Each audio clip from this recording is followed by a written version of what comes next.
And I will open the meeting of the Snohomish County Planning Commission for December 12, 2023. And David, would you please take the roll? Yes. Commissioner Bastide. Here. Commissioner Eck. Here. Chair Larson. Here. Commissioner James. Here. Commissioner Sheldon. Here. Commissioner Pedersen. Here. Commissioner Brown. Here. Vice Chair Campbell. Commissioner Namella. Commissioner Sievers. And Commissioner Ash. Perfect. We have a full quorum. We have a full house. I'll take it from here. All right, so I'd like to welcome the Commission and the members of the public here. Thank you for joining us at our special Planning Commission meeting and open house as we kick off work on our next phase of our 2024 update project. Last week released the draft environmental impact statement, and we'll have a presentation here just in a moment from our lead consultant, Lisa Greeter with Burke Consulting. That'll be followed by Frank Slesser of Snohomish County Planning Development Services, who will give an overview of the county's SEPA land use alternatives and map changes as well. We'll have about 30 minutes for each presentation. There will be time for the commission to ask questions. I do ask that the members of the public hold your questions during the presentation. If you do have questions, you're welcome after the presentations are over to come back over to the open house, and we have many staff over there who'll be happy to answer any questions you may have. Yeah, we'll be going till 8:30 here tonight with the open house, and with that, I'll turn it over to Lisa Greeter from Burke Consulting. Thank you, David, and thank you to members of the Commission. Lisa Greeter with Burke Consulting. And I will start our PowerPoint here.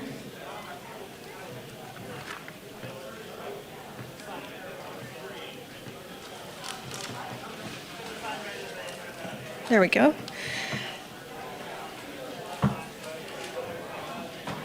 And so David covered the welcome, and as was mentioned, this is one of two open houses. The second open house will be on September 23rd.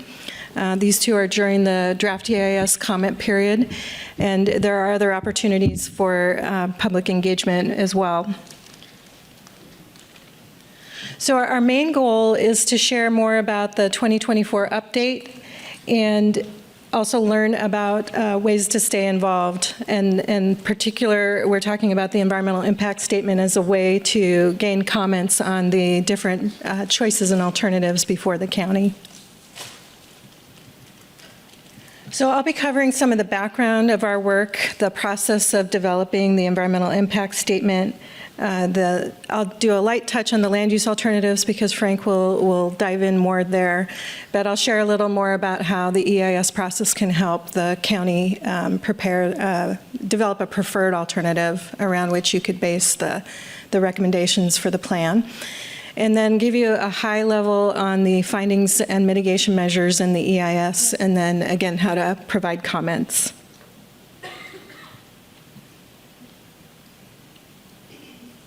So a little bit on the background.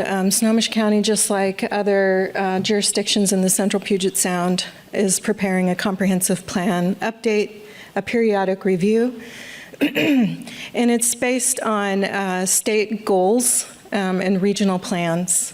And the county as a whole is expected to accommodate over 300,000 people over the 2020 to 2044 period. And so this presents some opportunities and challenges for accommodating that growth over the 20-plus years.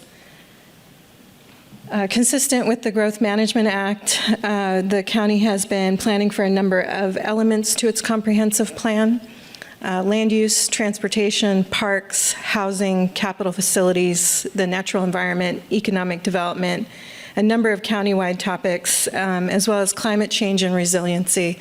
And a number of the stations at the open house are organized around these same chapters of the plan. And the EIS is also organized to answer questions around those same natural and built environment topics.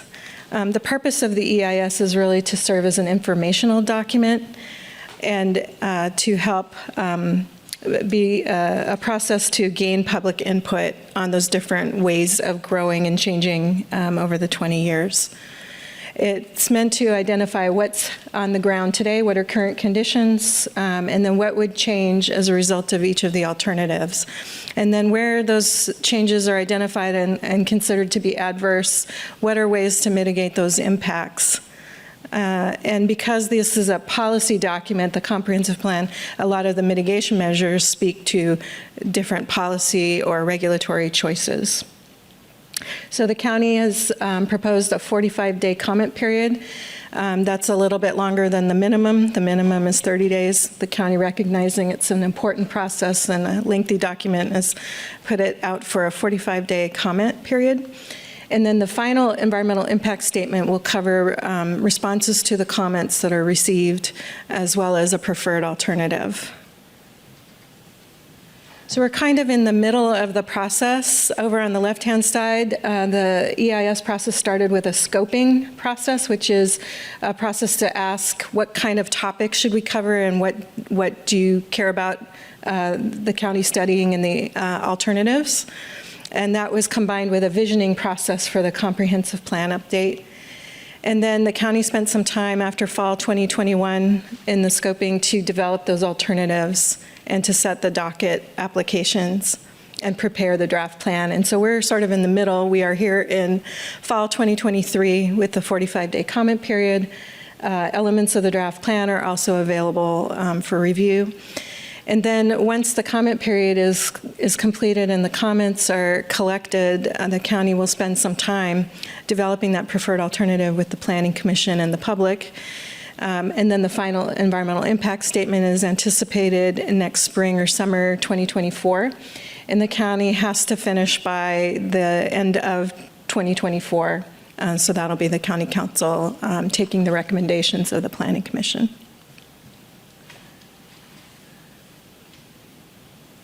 So again, I'm going to do a light touch on alternatives, but just to give some of the background, the county has to plan in accordance with the state and regional goals and requirements. And the county works in conjunction with the cities through Snohomish County tomorrow to develop those countywide planning policies, and the plan needs to respond to that. And then the growth is assigned in collaboration with the communities as well.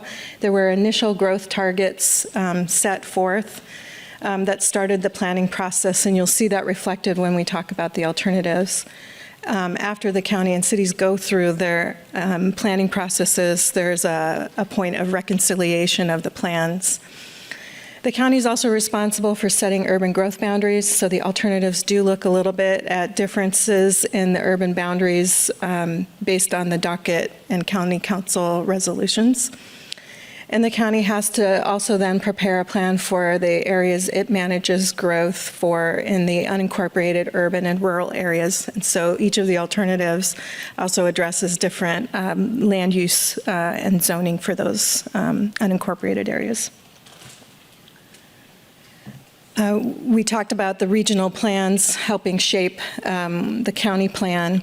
Vision 2050, which is a plan that comes through the Puget Sound Regional Council, helps set that regional growth strategy, and it organizes communities based on the role they play in the region. So metropolitan cities like Everett, or core cities like some of the larger cities in the county, and as well as communities that are along planned or existing high-capacity transit, are meant to take the larger share of the growth in the region, and that includes in Snohomish County as well. So our study area for the environmental impact statement, while it's done in the context of this regional growth strategy, really focuses in on what are the proposals for the unincorporated area. And we principally are looking at the urban core subarea, which is that dark purple boundary along I-5, roughly there on the southwest. It also looks at the unincorporated urban areas, which are largely the areas in the pink boundaries. And then it also looks at what's the growth plan for the rural and resource lands, which are the light green and darker green areas. And so the EIS is organized around understanding those different geographies. Each environmental impact statement needs to be based on an evaluation of objectives for the proposal. And so the objectives are stated in the environmental impact statement in greater detail, but these are the high-level ones. First, to promote a stable urban growth area boundary that is also consistent with the regional growth strategy. Providing a range of housing types and costs. That is one of the new requirements of the Growth Management Act, is to plan for not only an overall housing target, but for affordabilities within that overall growth target. Providing a variety of employment opportunities, allowing for different modes of transportation, meeting the demand for services and capital facilities, and then considering the docket requests. Another part of the objectives is to recognize the vision statement that the county spent time with the public developing back starting in the fall of 2021. And you can find that in the draft plan elements that the county wishes to be a resilient, vibrant, and inclusive place with a high quality of life. So the EIS tests different alternatives, and they're just different ways of achieving those objectives that we went through at a high level. And so for each alternative, we look to those objectives, and then we also screen them on a number of environmental topics. So at a broad level, this shows the population growth expected with each alternative. And so the three alternatives are the no action, which is the current plan, alternative 2, which is a medium growth, which fits those initial growth targets that were developed with the county and the cities to start the planning process and that are consistent with Vision 2050. And then alternative 3 starts from that process, but it also considers all the docket requests. So when we look across, we see that the current plan doesn't quite meet all the population growth anticipated in the regional strategies or the county level allocations, especially in the high capacity transit communities. That blue bar doesn't quite reach the share of growth that is desired. And conversely, in the rural areas, it plans for a little more growth than the regional plans would like to see. So the blue bar over on the right-hand side is a little higher than what the regional and county strategy would be.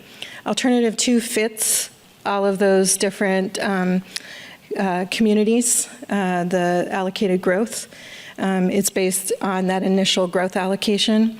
And alternative 3 starts from there, and so it largely covers the initial growth targets, but because it considers a lot of the docket applications and the county council resolutions, it does plan for a little more growth in the high capacity communities and in the unincorporated UGA and a little bit more in the rural area. It sets those bookends around which we can have conversations about the different proposals. This chart is showing just the unincorporated portion, and so the bottom of the chart that is a little washed out on the screen there is showing how much already exists, and so the anticipated growth is on top of existing developed areas, and most of the growth is going into the unincorporated urban growth areas versus the rural areas. And then within that unincorporated urban growth, on the left-hand side, the urban core is taking a large share of the expected growth. So, for example, alternative 2, the middle there, is taking almost 52,000 new people out of the county's almost 100,000. So about half would go into that smaller area in the urban core between Highway 99 and I-5 roughly in the southwest. And then employment growth is more similar across all of the alternatives. The little bit of difference is in alternative 1, there's a little more growth in the rural area versus the urban unincorporated areas. And then alternative 3 has a little bit more employment than the initial targets because of the UGA changes. And again, the anticipated employment growth is on top of existing employment. Most of it is going in the unincorporated urban growth areas and less in the rural. And there's about a third of the expected employment in the unincorporated urban is going into that urban core. We tested each of the alternatives on their ability to meet different affordability levels for the housing based on the new housing growth targets. And what this chart is showing is that alternative 1 at the top there provides a mix with quite a bit of low-rise attached and ADUs, as well as some moderate and low-density housing, but it has a deficit. It doesn't quite meet the need in the low-rise, which is 1 to 3 story buildings, or the mid-rise, which is more like 4 to 6 stories, or the accessory dwelling units. If it had more of that share of type of units, it would perform better. Alternative 2 is the only alternative study that meets all of the affordability levels. Alternative 3, while it meets the overall housing target, doesn't quite have the right mix to provide the different affordability levels desired. So that's detailed in the environmental impact statement. And then the alternatives also look at new plans for multimodal transportation. So for example, all the alternatives assume a new network of bicycle and pedestrian facilities. The EIS also studies the access to transit today and in the future once the different high-capacity transit lines are in place. Frank is going to cover these maps in more detail, so this is just another way to visualize where on the landscape would the growth go. So alternative 1 in the current plan designations, and again, it's a SEPA required and alternative. We have to measure against the plan we have in place, and the plan we have in place doesn't mean no growth. It just means we're growing in relation to the current policies. So it doesn't quite get there in terms of population targets. It does meet the job target, and its mix of housing doesn't quite meet what's needed for the affordability levels. Alternative 2 is the medium growth. It's largely containing growth within the current UGA boundaries. There are a couple of places where the UGA boundary would be adjusted, one in Darrington and another down in the Southwest UGA. But largely it is growing within those current boundaries, and it would meet all the different growth targets for population, housing, and jobs. And alternative 3 is the higher growth. It tests all of the docket and county council resolutions. It looks at different places to adjust along the Southwest UGA and in a number of the other Monroe, Lake Stevens, Marysville, and looks at, and Maltby, and looks at what would be the implications of making those adjustments against both the Growth Management Act, the regional policies, the county policies, as well as the local environmental conditions for each. And again, through this process, the idea is we've tested a range of alternatives and to give information and get feedback, and then the county can choose features from the alternatives based on the desired growth and trying to fit within that regional framework and local framework and vision. So the EIS, the final EIS would test that preferred alternative, and the idea is for it to fall in that range. So just a quick overview of what's in the environmental impact statement. It's set up according to the State Environmental Policy Act, so it follows a certain structure.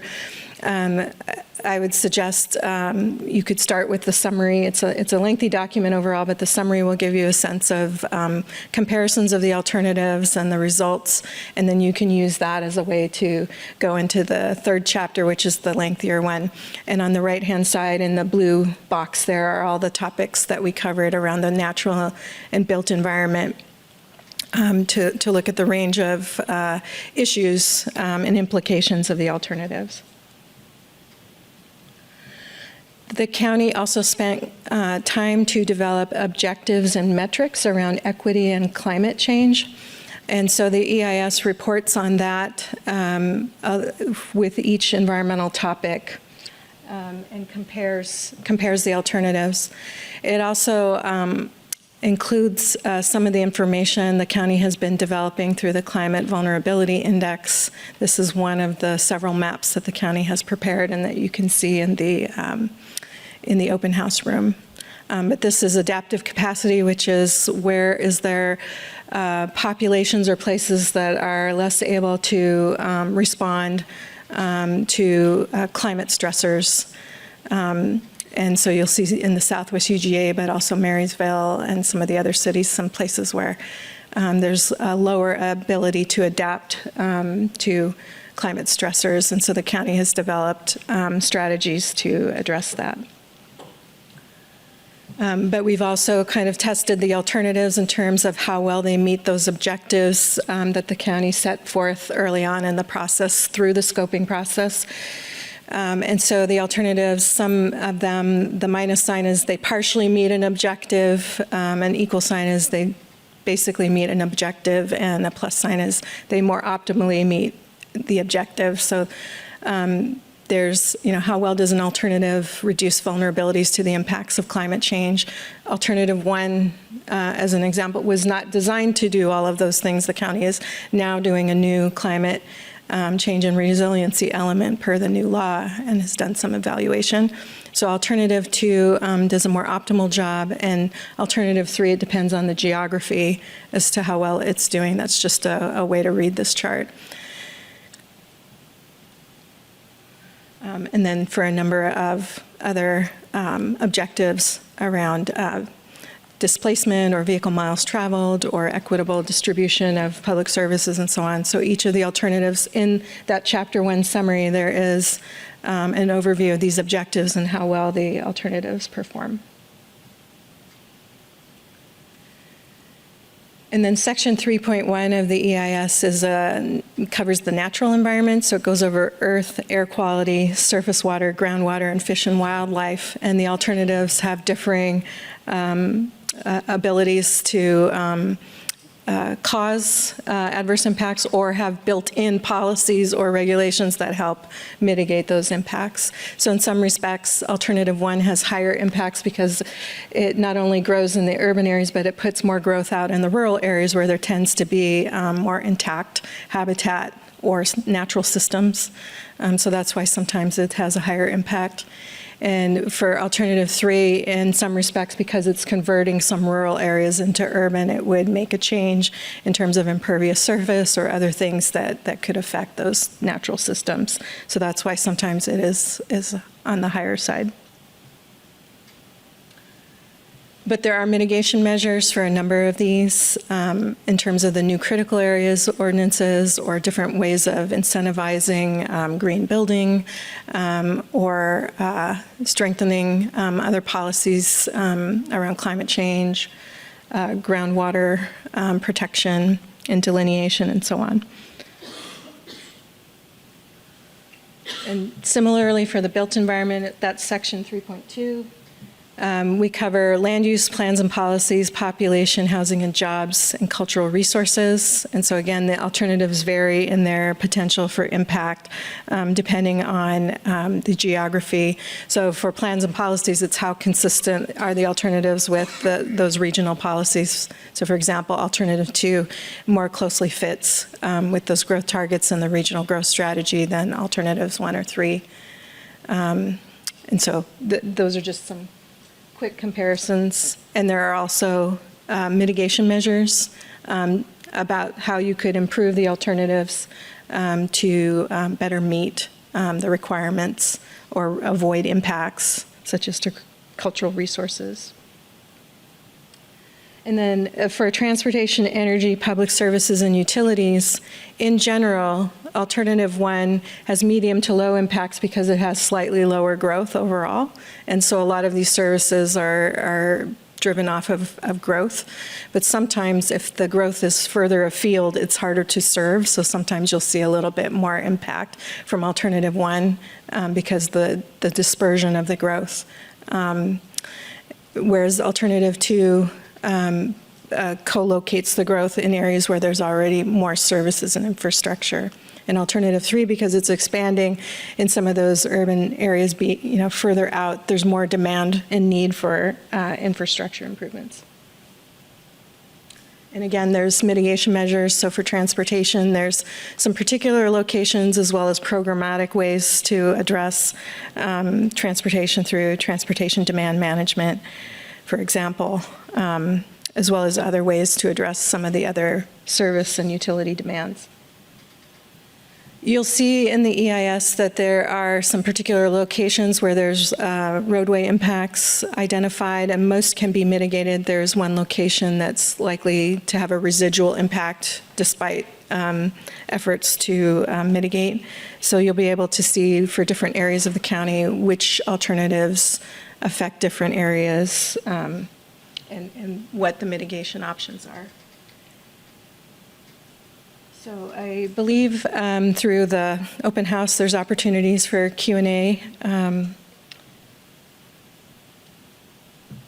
but as well, there's a comment period for you to direct your comments. And so you'll see on the county's website and in some of the handouts over here, the county's asking that folks provide their comments by October 23rd on the draft EIS.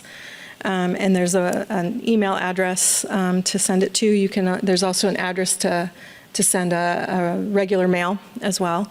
But again, we look forward to the input to improve the analysis and to help you develop a preferred plan. So with that, I think I will hand it back over to Frank, I believe.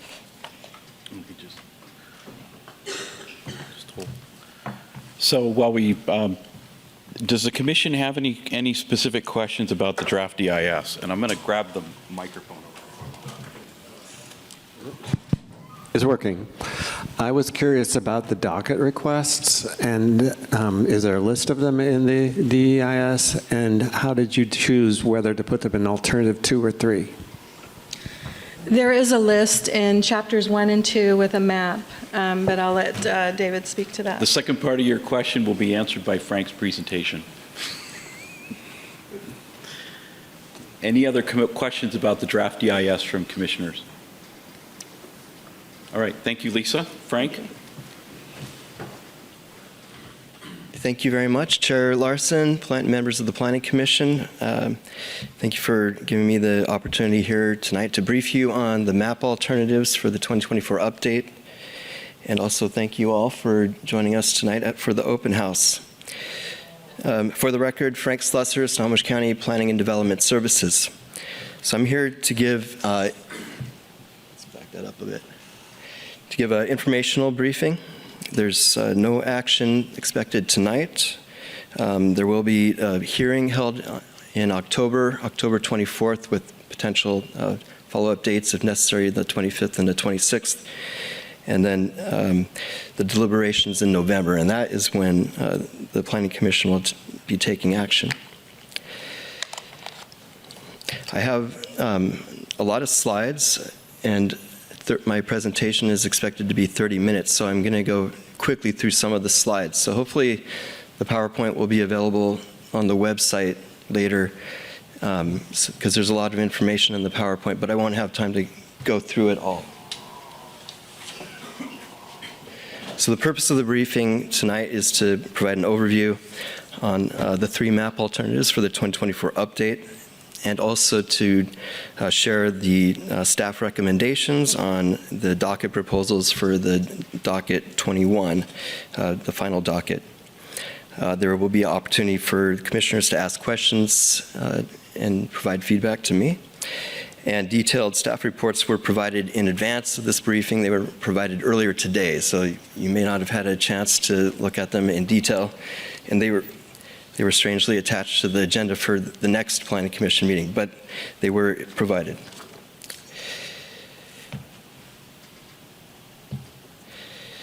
Just some quick background. So the future land use map is land use map 1 in the land use element. It sets forth generalized future land use plan designations to guide development in unincorporated Snohomish County. The Planning Commission in November will be asked to recommend a single alternative for the future land use map to guide growth in the next 20 years out to 2044. 3 alternatives have been studied and will be presented. I will also be talking about zoning. So zoning is used to implement the FLU map and is more detailed and defines the rules under which property may be developed. Each alternative has a corresponding proposed zoning map that is consistent with the proposed changes to the future land use map. And I will also be briefly talking about the municipal urban growth area map. That is land use map 4 in the land use element. Municipal urban growth areas are areas within the Southwest UGA that are specified for specific cities to annex in the future. And usually the county doesn't unilaterally decide the different municipal urban growth areas, but since there's UGA expansions proposed, we would need to reflect that in the map, what happens with those UGA expansions. So those are the only changes that would be discussed to the MUGA map. For background, the Growth Management Act requires every several years, and with the deadline next in December 31st, 2024, for the county and the cities within the county to review the new 20-year projections for population and also for employment and housing, and to review our map and our urban growth area boundaries, to change the zoning and to change the urban growth area boundaries if necessary, to be able to accommodate the new 20-year projections. Also need to be consistent with Vision 2050 and the countywide planning policies. So in 2021, Snohomish County adopted an updated buildable lands report, which shows capacity out to 2035. And then in 2022, we adopted new initial growth targets. So those growth targets go out to 2044. They're consistent with the most recent official Growth Management Act projections that come from the State Office of Financial Management, and they're also consistent with the Vision 2050 regional growth strategy for growth from 2017 to 2050.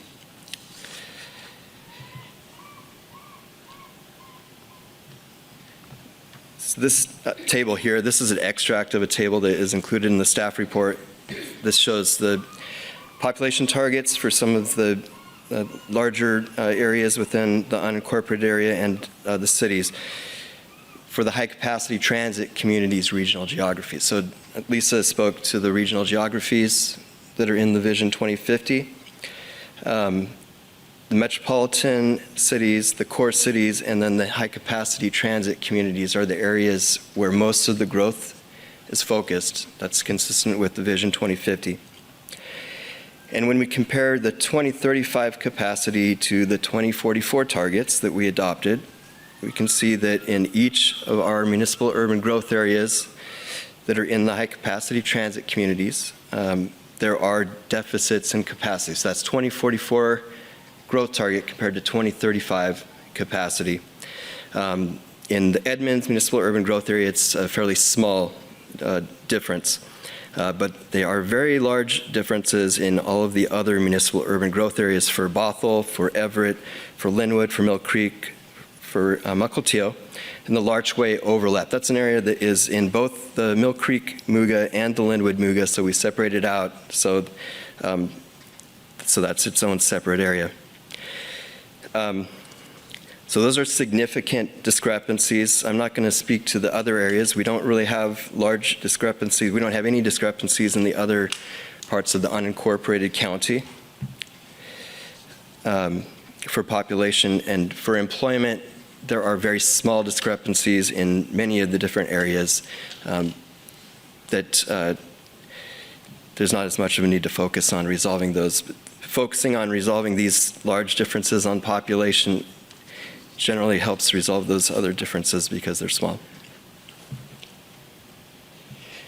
So as we think about how to accommodate those large amounts of growth that go beyond what we could currently accommodate with our zoning, the first thing to look at is reviewing the density assumptions and the development assumptions, redevelopment assumptions for that additional 9 years of the planning period. So if the buildable lands went out to 2035, but now we're planning out to 2044, And in the buildable lands report period, there would be no light rail stations having been opened in unincorporated Snohomish County. So that's a huge difference in terms of what the expectations would be for redevelopment in the unincorporated area. So the very first step is just to reassess the assumptions for what kind of development we should expect in the unincorporated area, or especially in those high-capacity transit communities.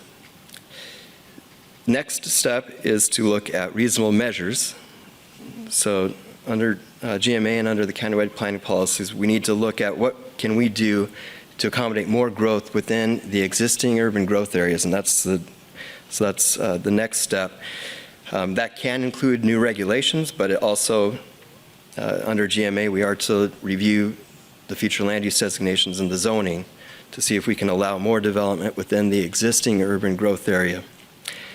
And then as the last resort, we can review the urban growth area boundaries and expand those if necessary in order to accommodate growth. Now I'll go over the alternatives.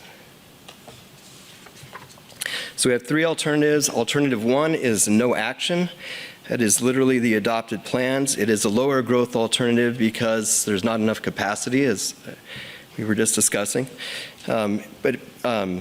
However, it would be a higher growth alternative for the rural area because our current plans for roughly 8.5% of our population growth in the rural area. And our action plans, to be consistent with our growth targets, would plan for much less growth in the rural areas of the county. Alternative two is a medium growth alternative, a focus on the high capacity transit communities. Those are the municipal urban growth areas that I described earlier. Alternative two is an alternative that is designed to be able to accommodate those adopted initial growth targets. And it focuses on including an urban core sub-area plan for planning around the future light rail stations as well as bus rapid transit corridors that are in that area.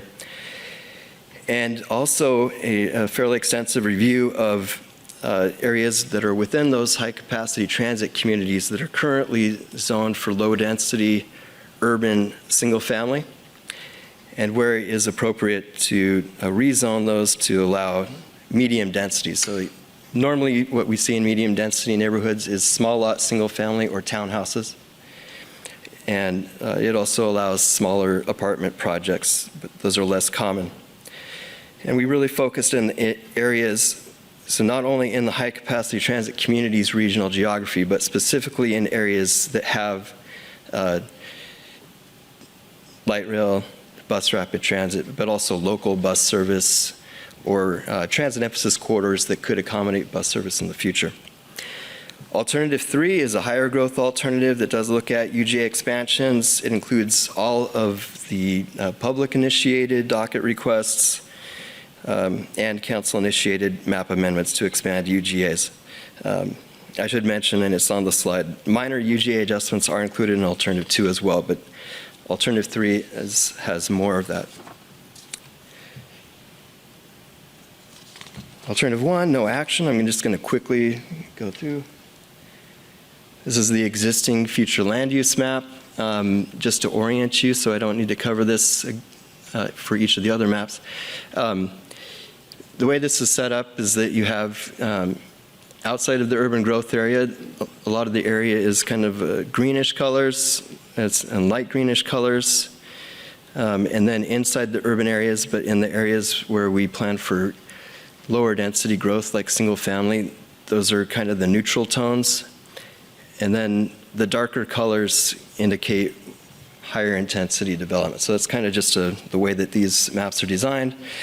So this is our current adopted future land use map. This is our current adopted zoning. So there's a lot of similarities, but there's also a lot more details. There's a lot more categories of zoning than there are for the future land use designations. And this, on the right side of this slide, is our current municipal urban growth area map. Just to summarize real quick, Alternative 1 is our existing maps. Essentially, it's our existing plan in its entirety. This would not be able to accommodate our adopted growth targets, and it would likely be inconsistent with Growth Management Act, with the Regional Vision 2050, and with the countywide planning policies. However, it could still be useful for, it's useful in the EIS for measuring the impacts that the action alternatives have, and also if there was a desire to look at a kind of minimal approach to rezones, could be used as a starting point instead of one of the alternatives. So there is a value to it. Alternative 2. So there are a number of components. So in terms of how we came up with what's in Alternative 2, so there's a number of components that make up Alternative 2. I'm going to go into detail about each of those. The Urban Core Subarea Plan is one. The review of zoning within the high-capacity transit communities. Some of the docket requests are included. Council-initiated map amendment, and then there are technical amendments included.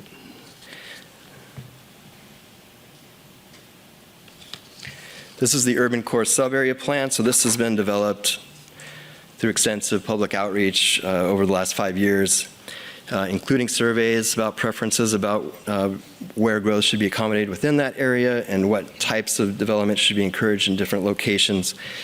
The bright orange areas with the circles around them are the future light rail stations. So there's the one around 128th, the Mariner Station, down by 164th, the Ashway Station.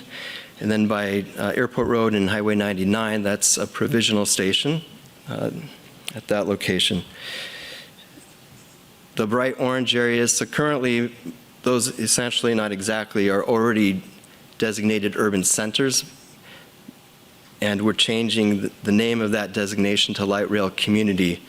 Wouldn't necessarily change what's allowed in the short run, but it would allow us in the future to develop more detailed regulations that are more suited to light rail station areas as opposed to urban center designations that are maybe in other locations.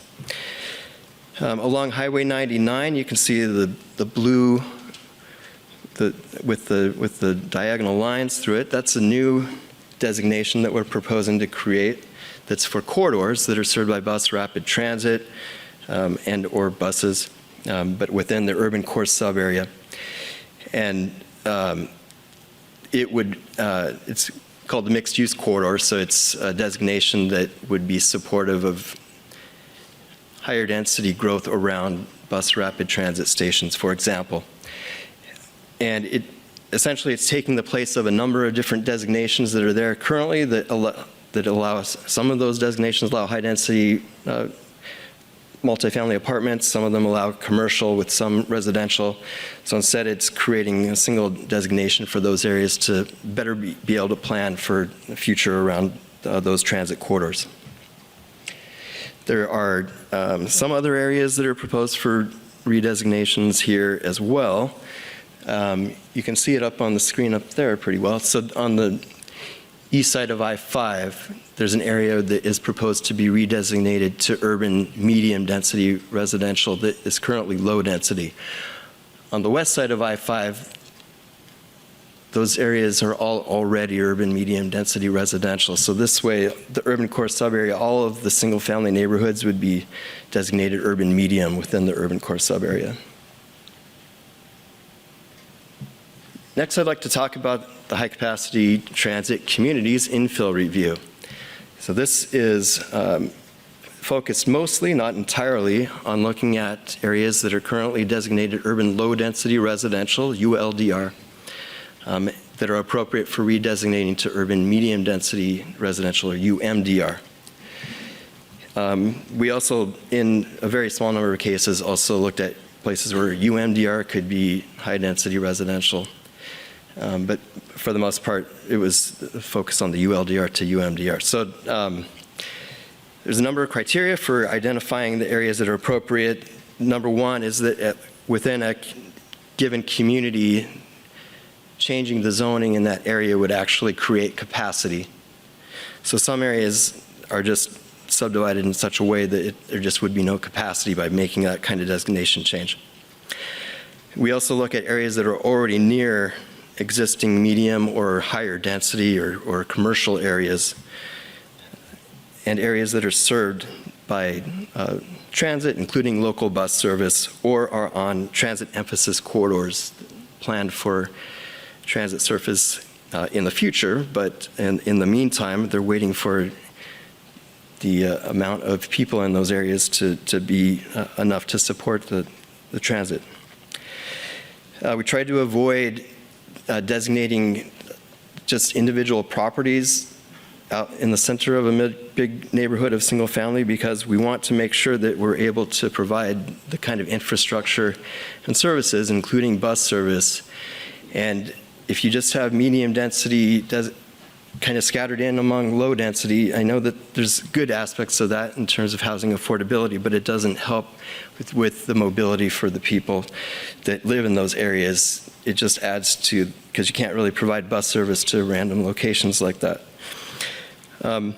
And also we avoided looking at areas that are unsewerable at the exterior of the UGA with the topography, or also the areas that are right beneath the runway approach areas for Payne Field. This is just an example here of how one of the neighborhoods where a lot of these redesignations are located fit into the criteria. So here you can see in the kind of the faded out color with the, you can see the aerial underneath, the existing designations. This is in the area that is between I-5 and 405, south of there. And then also the area that's north of Bothell, over by Bothell-Everett Highway. And it's south of Mill Creek and south of the urban core sub-area. And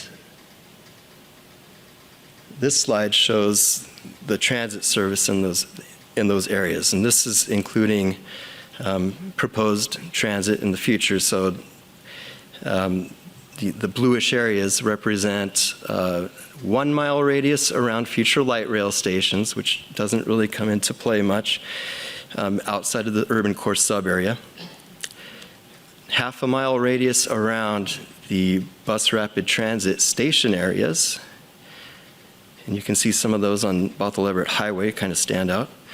And then a 1/4 mile buffer around the local bus service, including proposed bus service. So in particular in this area, kind of in the middle of the slide at the top is North Road, and that heads south and then it turns into Filbert Road. That is a proposed route that Community Transit intends to add when after the Linwood Light Rail Station opens. And that's an important new part of the bus service in the area. And then in the area further south is already existing bus service and also transit emphasis corridors.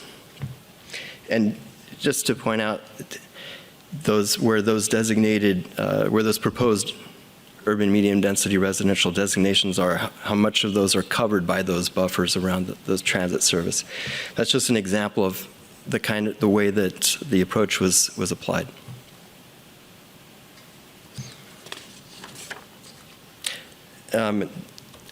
Okay, I skipped docket because I'm going to talk about the final docket at the end of the presentation. So there were a few docket proposals that were included in Alternative 2. Mainly, they are ones that affect high-capacity transit communities or do not add capacity to the UGA. And the ones that are in Alternative 3 are ones that would affect urban unincorporated areas that are not necessarily part of the high-capacity transit communities. Motion 22-134 is a UGA expansion to the southwest UGA. It's north of Maltby Road, approximately 300 acres that would go to urban medium density residential, and also there's a new school there, Ruby Bridges Elementary. And that was included in Alternative 2. We were unable to accommodate the Bothell MUGA growth target without adding that UGA expansion, even after looking at all the different possibilities for rezoning, and so that was included in alternative 2. Technical map amendments, so I do want to take a chance to talk about these because they're not highlighted in a lot of the other materials that you've been provided. So in alternative 2, these are also in alternative 3. On the left-hand side here, there is a small correction to the UGA boundary at the north edge of Arlington, where it should have been along the parcel line. And instead it's just a few feet south of the parcel line. That parcel line was actually split along the UGA boundary, but our maps currently are showing the UGA boundary in the wrong location, so that's a map correction.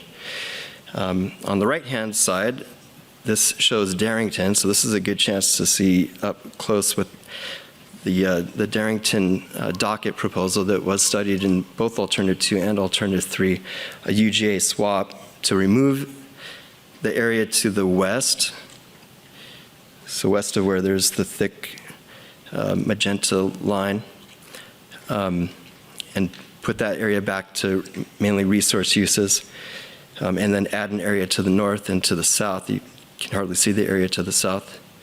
By removing that area to the west, there is a designated rural-urban transition area. It's in that area that's bounded by the black triangle to the, or it's black on 2 sides and kind of dark red on the other side. It would no longer be adjacent to a UGA boundary, so it wouldn't fit the criteria for being a rural-urban transition area. So this would be a technical amendment that would only be, it would be suggested to only be included if the Darrington docket were also being included. And then 2 technical zoning amendments. The intention here is to delete entirely all of the remaining locations that have rural use zoning. So there's only 2 of them. On the left-hand side, that is a map that it's at the edge of the Marysville urban growth area. It is railroad right-of-way. And so the proposal there would be to rezone it to R5, just like the area further south, and all of the area to the west. On the right-hand side, that is an area that's at the southeast part of Monroe. And it's a rural use that extends from the middle of US 2 down into the middle of the Snohomish River, I think formerly the center line of the Snohomish River. And so the proposal there would be to rezone it consistent with the area that is to the east and to the south, the A10 zoning. It is a little bit inside the UGA, but as you can see, that it's consistent with the way it is to the east. A lot of times our zoning goes to the center line of a right-of-way, so even though it's inside the UGA, the zoning that is to the south of the right-of-way goes to the middle of the right-of-way. So we will just continue that at this location as part of this rezone. And this is just what it looks like from the full county view, the combination of everything that I just covered. I wish I had a pointer because it's hard to see some of the changes here, but you can see the Darrington changes up in the upper right-hand corner of the map. And then most of the changes are in the southwest UGA. The one thing I didn't mention is Woodway, where the UGA boundary would be extended to include their entire existing town limits out to the county boundary and the Deepwater Pier, and that was their docket proposal.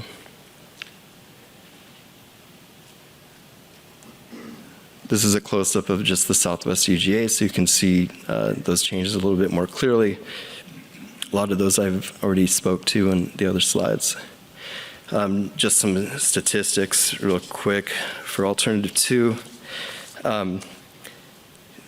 As I spoke to, most of the proposed future land use changes are within high-capacity transit communities' regional geography. The largest number of acres of any of the proposed categories of changes are over 2,300 acres being proposed to be redesignated and rezoned from urban low-density residential to urban medium-density residential. 989 acres are proposed for that new light rail community designation, and 724 acres are proposed for the new mixed-use corridor. So those are the largest categories of changes.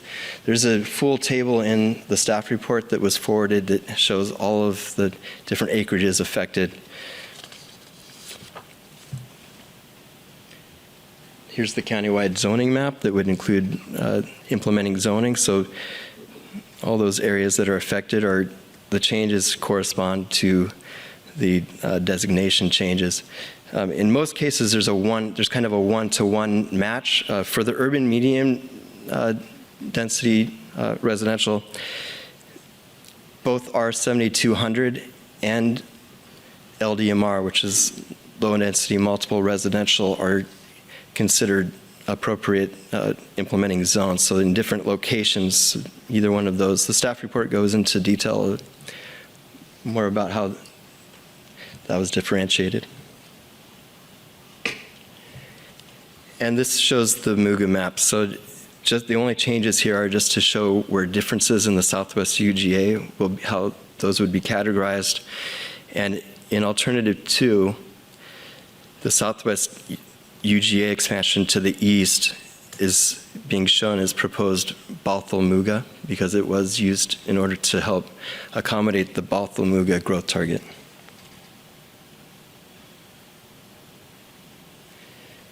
And now the higher growth alternatives. This is the one photograph that's not from Snohomish County. This is in King County. It's Othello, near the Othello light rail station.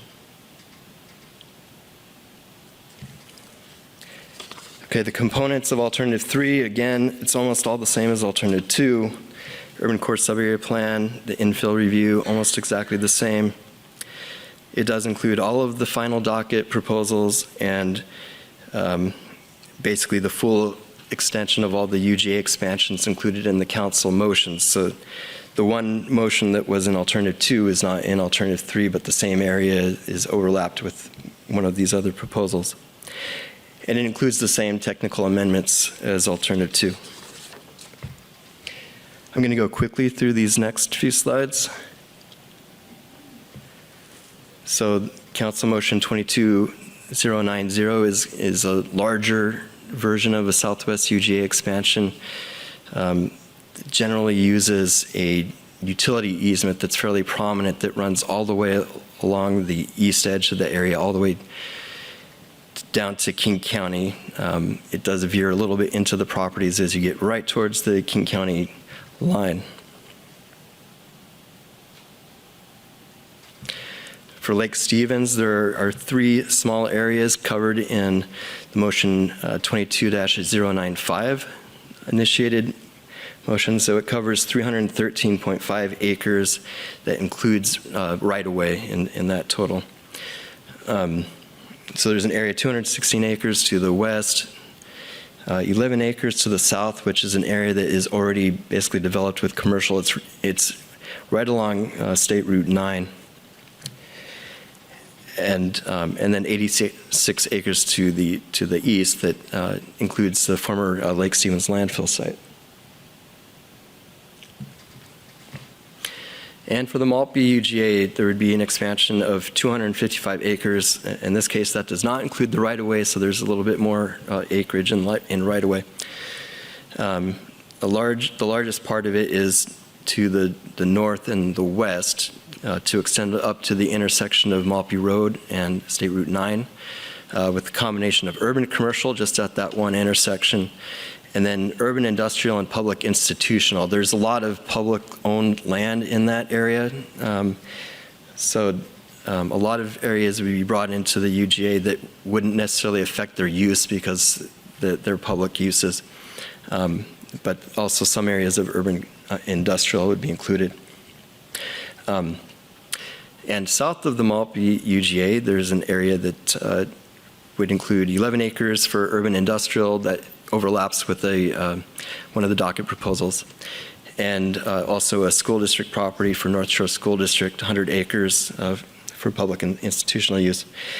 And then there's a very small little, potentially could be seen as a correction to the UGA to add a little notch area into the UGA that there's I think an existing structure there that's split by the UGA boundary currently.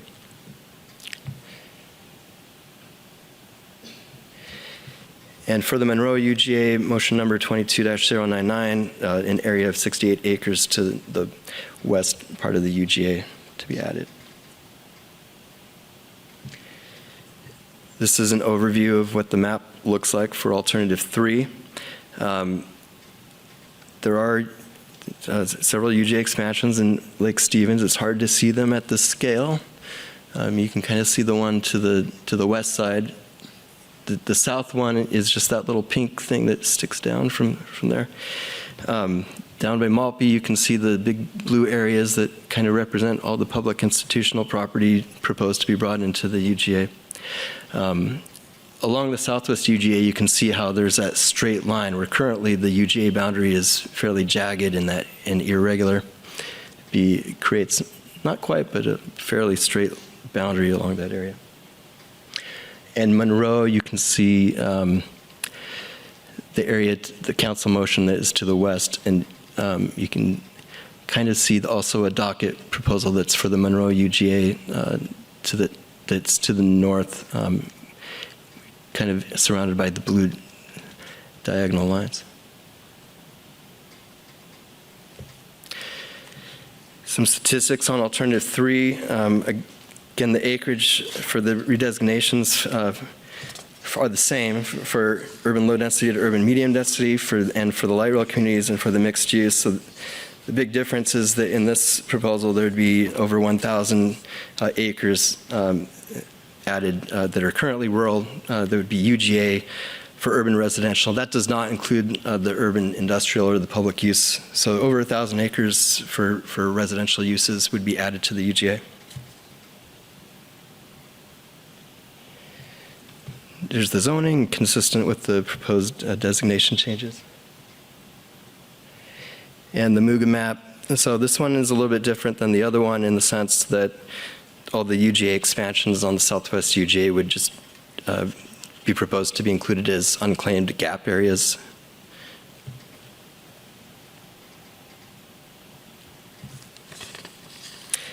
And now very quickly, I want to talk about the final docket recommendations. So in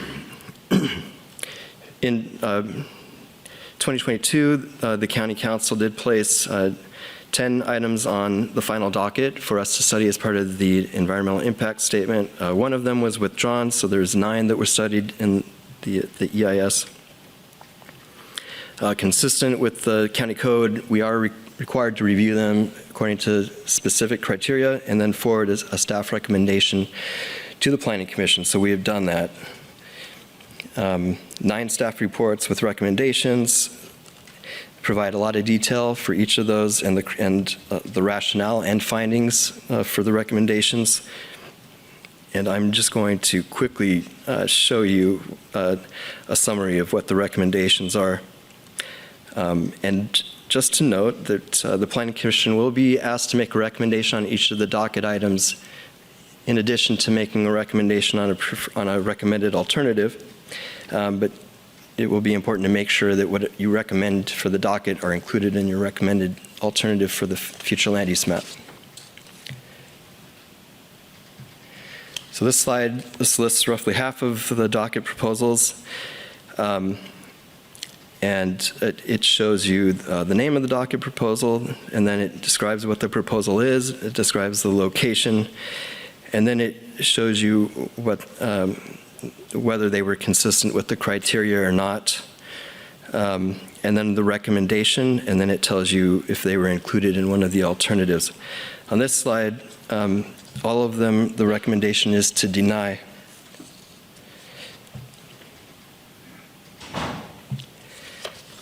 And on this slide, this is the other half.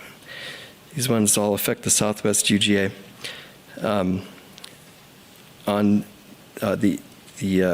Some of these are recommended for approval. The SW10 real estate development proposal, that's a proposal to redesignate 14 acres that are within the existing urban growth area along Bothell Everett Highway south of Mill Creek.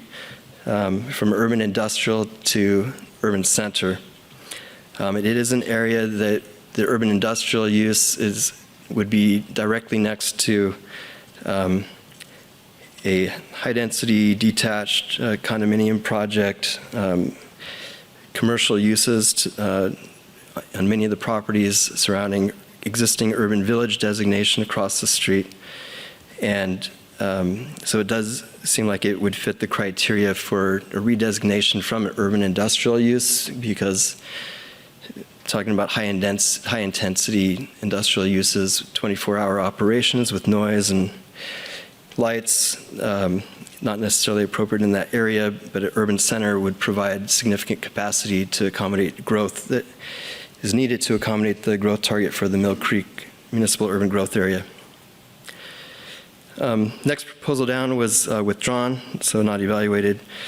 SW12 is simply a code amendment. Affects the corridor along Highway 99 just to increase height limits a little bit further out from an area that already allows higher height limits. Recommendation on that one is to approve. It would be consistent with policies that are already being proposed for the entire urban core sub-area at any rate. So that's consistent with it says it's included in alternative 2 and 3. It's to that extent. It's not a map amendment.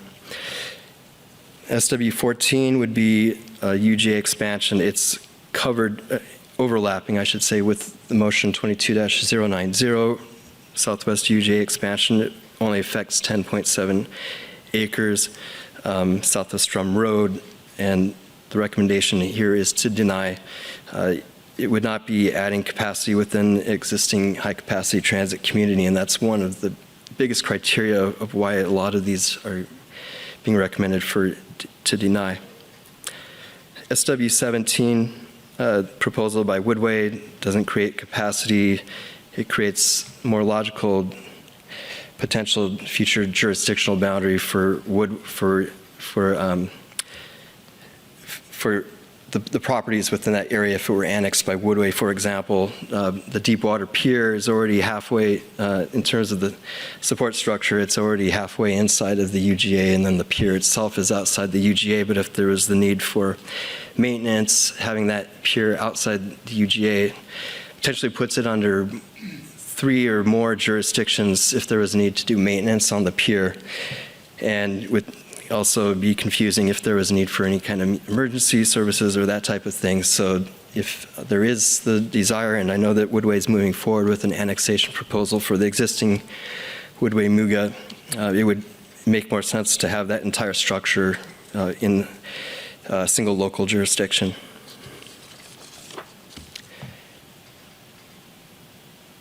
So I'm just going to talk quickly through the last few slides here. Public participation, there's been extensive outreach for the urban core sub-area plan portion of this. It went all the way back to 2018. The county docket process, there was the opportunity for the public to make requests for inclusion for major map amendments as part of the 2024 update. The deadline was back in 2020, and there's been the public process since then with the county council considering the final docket after public hearing. As far as the maps as a whole, the SEPA scoping process occurred during November of 2021, and the setting of the scope for the map amendments occurred through a public process at council in March of 2022. The map alternatives have been made available for comment right now through October 23rd. Open houses tonight and September 23rd. The hearing by the Planning Commission is scheduled for October 24th, and if necessary, the 25th and the 26th. And nearly 40,000 postcards have been mailed out. It's possible that some people have received those postcards, and it's possible that some received them, but it was too late to plan to come tonight. So it is possible that more people will be interested in our September 23rd open house. Next steps. So I did not include draft findings with the staff report that was forwarded today for the map alternatives, but we do plan to provide draft findings prior to the hearing to be used as a starting point. So having three alternatives and not a recommended alternative, we will need to be creative in how we can give the Planning Commission the tools that you need to write findings while still recognizing that the findings need to be different depending on what your decisions are for the recommendation. Comments that we receive during this comment period, including today, and over the comment period, which ends October 23rd, and at the hearings in October, we'll summarize those to be provided to Planning Commission prior to your deliberations in November. And then there will be the opportunity for you all to recommend a future land use map alternative to the County Council for their consideration in 2024 through their process. Are there any questions for me? Questions from commissioners? Doesn't the audience get to ask questions? Not at this time. We will return to the open house, and you're welcome to ask staff. It would be nice if we could speak to the whole commission. Understood, and you'll have an opportunity next month on the 24th to provide oral testimony directly to the Planning Commission. Thank you. I have a Commissioner Petters, your mic. Thank you.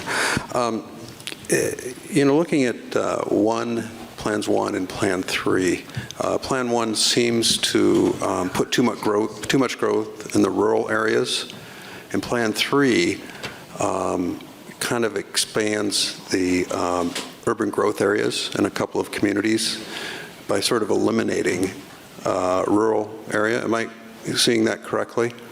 So do we change the math just a little bit? Or are we just kind of looking at it different? Or are we really making a difference? So that just occurs to me.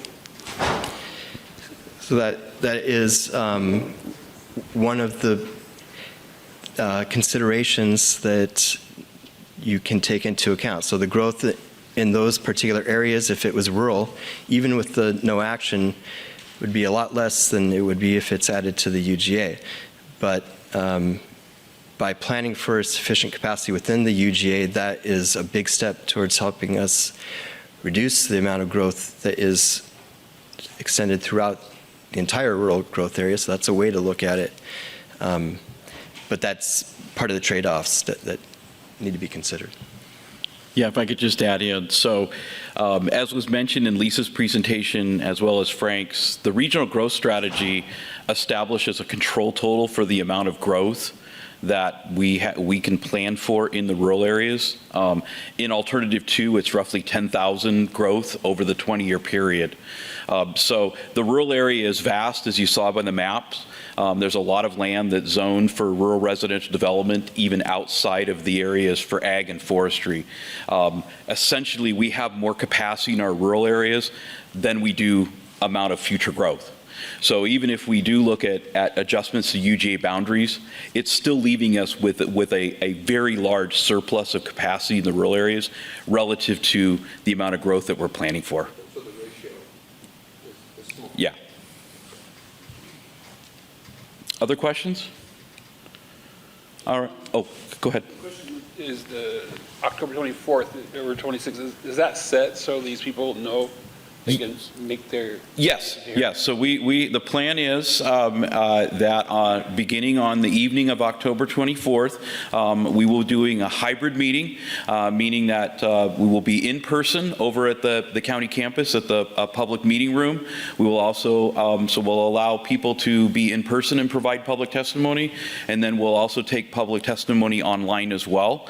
The plan is to take people who are in person first and work through that. And then we'll move to onlines. We have reserved the 25th and 26th if needed. So if there's enough, again, it'll be your hearing.